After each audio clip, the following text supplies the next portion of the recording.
Welcome back to the E Sreedharan series.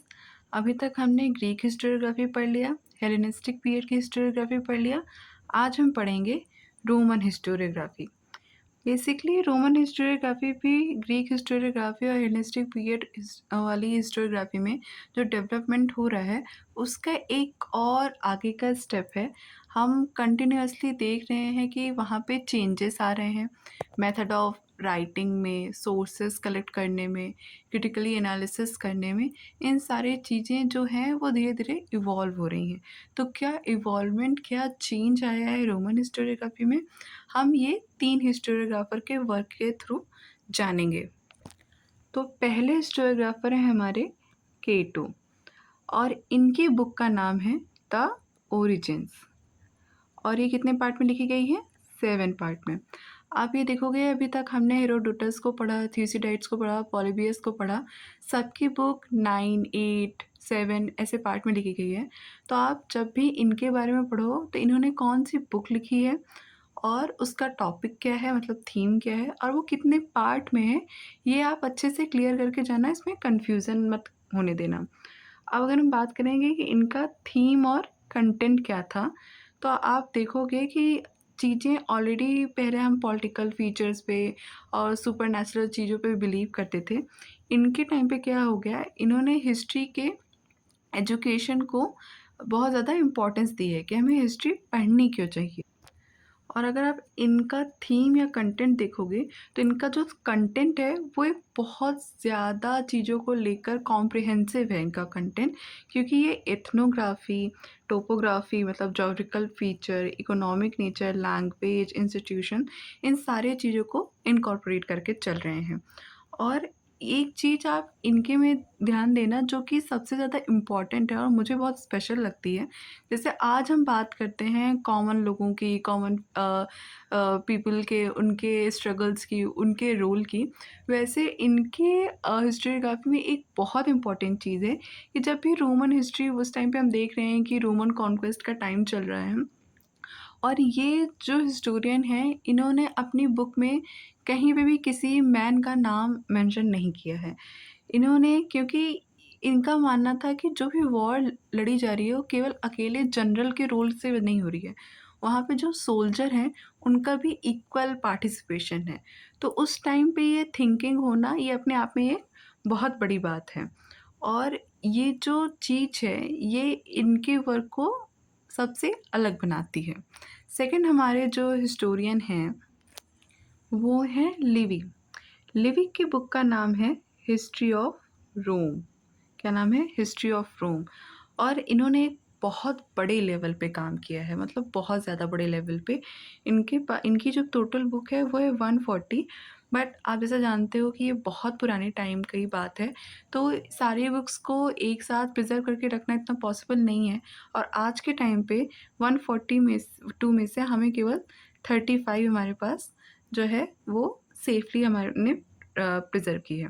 इनका अगर हम काम देखें तो इनका काम जो है बेसिकली वो पॉलिटिकल फीचर्स पे, वॉर्स पे, सिविल वॉर्स पे और सोशल पे काफ़ी ज़्यादा है। मतलब ये, जैसे हमने कैटो का देखा था ना कि उन्होंने एथनोग्राफी, ज्योग्राफी, लैंग्वेज सबको लिया है, इनका बेसिकली सिविल वॉर्स, सोशल, ये सब कुछ था।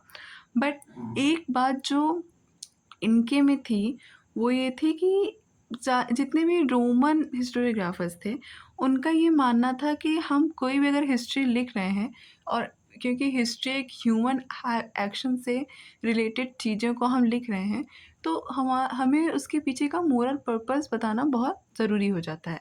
फॉर एग्ज़ाम्पल अगर हम कोई हिस्ट्री लिख रहे हैं रोमन में ही, अगर हम रोमन हिस्टोरियोग्राफी की कोई हिस्ट्री लिख रहे हैं, अगर कोई वॉर की बात कर रहे हैं, तो ये बताना कि वो वॉर उस टाइम पे कितना ज़रूरी था और मोरली उस वॉर को जस्टिफाई करना, इस चक्कर में सारे हिस्टोरियोग्राफर्स पड़ जाते हैं, जिसकी वजह से कहीं न कहीं वो बायसनेस हमें उनके वर्क में भी नज़र आता है। इनका जो मेथड है अगर आप देखोगे तो इनका मेथड कुछ ख़ास नहीं है। ये क्या कहते हैं, कोई भी ओरिजिनल डॉक्यूमेंट्स को इतना ज़्यादा कंसल्ट नहीं करते हैं, कोई क्रिटिकल एनालिसिस नहीं कर रहे हैं और कोई भी चीज़ें ये अच्छे से देख नहीं रहे हैं। लेकिन क्या है, हम क्यों, अगर वो इनके मेथड में इतनी खराबियाँ हैं, तो हम इनको क्यों पढ़ रहे हैं? वो इस वजह से कि उसका रीज़न है इनकी राइटिंग स्टाइल।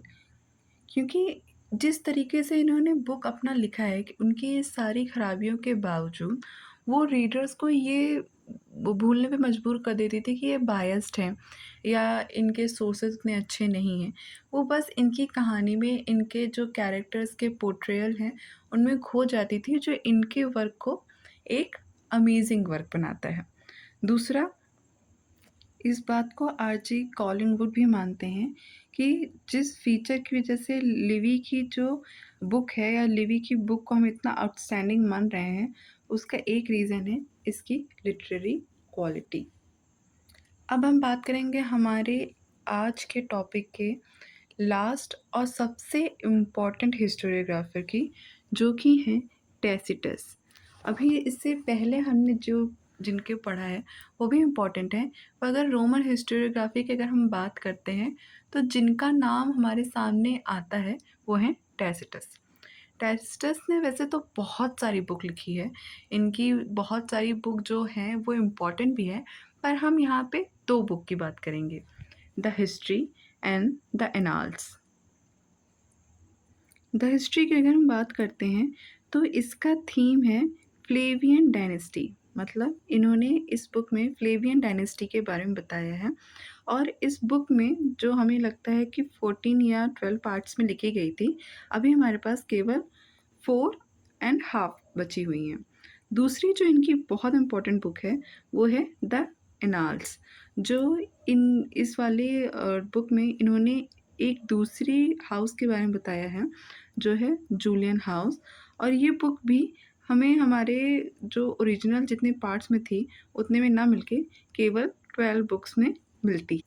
अगर हम टैसिटस के सोर्सेज कलेक्शन के मेथड को देखते हैं तो ये बाकी दो से काफ़ी ज़्यादा प्रोग्रेसिव है, क्योंकि ये बहुत सारी अपनी इस बुक के लिए स्पीचेस, लेटर्स, दूसरों की हिस्ट्री पर भी जाते थे, उसको देखते थे, उसका क्रिटिकल एनालिसिस भी करते थे, तब इसको वो एज अ सोर्स यूज़ करते थे। और ये नहीं कि हमने बस देखा, हमें लग रहा है, हम इसको यूज़ कर लेंगे। बट जैसा कि आप सारे रोमन हिस्टोरियोग्राफर में देखोगे, इनके में भी दिखता है कि ये मोरल पर्पसेस को बहुत इम्पोर्टेंट मानते हैं, जिसकी वजह से हमें जो टैसिटस की बुक है उसको पढ़ते समय बहुत ज़्यादा ध्यान रखना पड़ता है कि इनका जो बायसनेस नेचर है वो कहीं हम जिस हिस्ट्री को और जिस ऑथेंटिक इन्फॉर्मेशन को खोज रहे हैं वो कहीं खो ना जाए। अगर हम इनके थीम और कंटेंट की बात करते हैं तो इनका जो थीम था वो बाकी सारे हिस्टोरियंस की तरह यही था कि इन्होंने कहा था कि हिस्टोरियन का काम है कि ह्यूमन के एक्शंस को जज करना, कि ह्यूमन क्या कर रहा है, वो क्या वो सही है या नहीं है, ये बताना हिस्टोरियन का काम है। और उसका ये भी काम है कि हम ऐसी चीज़ों को कलेक्ट करें जो अच्छी हों, मतलब जो अच्छे इरादों के साथ की जा रही हों, और ऐसी चीज़ को जिसकी बुराई करें या उसको दबाएं जो बुरी हैं, ताकि आगे वाले फ्यूचर जनरेशन के लिए हम एक एग्ज़ाम्पल सेट कर पाएँ।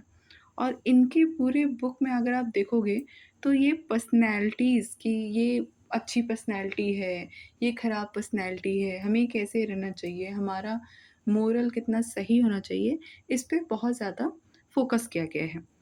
और अगर हम इनके स्टाइल के बारे में बात करते हैं तो हम पाते हैं कि इनका जो डिस्क्रिप्शन है, जो पोर्ट्रेयल है, वो इतना ज़्यादा अच्छा है। वो किसी चीज़ को अननेसेसरी नहीं बढ़ा रहे हैं, वो शॉर्ट है, विटी है, और लोगों को अट्रैक्ट कर रहा है अपने इस कैरेक्टराइज़ेशन का जो पोर्ट्रेयल है। तो ये इनके वर्क को बहुत ज़्यादा एक बड़े लेवल पे लेकर जाता है और हमें मजबूर कर देता है इनकी हिस्ट्री को पढ़ने के लिए। और इन तीनों हिस्टोरियोग्राफर के अलावा अगर हम रोमन हिस्टोरियोग्राफी में बात करें तो एक दो पॉइंट है जो बहुत इम्पोर्टेंट है। जैसे रोमन हिस्टोरियोग्राफी में बायोग्राफी या मेमोइर्स का टाइम आ गया था। कोई भी अगर वॉर हो रहा है तो जो भी वहाँ के सोल्जर्स थे, जो भी पर्सन्स इन्वॉल्व थे, तो वो अपनी मेमोरी लिखते थे, अपनी मेमोइर लिखते थे, और उसमें वो बताते थे कि क्या चीज़ कैसे हो रहा है। बट अगेन रोमन हिस्टोरियोग्राफी में मोरल्स बहुत इम्पॉर्टेंट है, तो वो हमेशा मोरल्स को जस्टिफाई करने की कोशिश करते थे कि हम जो ये काम कर रहे हैं, जो ये वॉर हो रहा है या जो पर्टिकुलर इवेंट हो रहा है, उसके पीछे का रीज़न क्या है और उस रीज़न को जो करने में जो इन्होंने मजबूर कर दिया है वो जिस रीज़न को, वो मोरली कितना जस्टिफाइड है, ये हमेशा इस बारे में बात करते थे।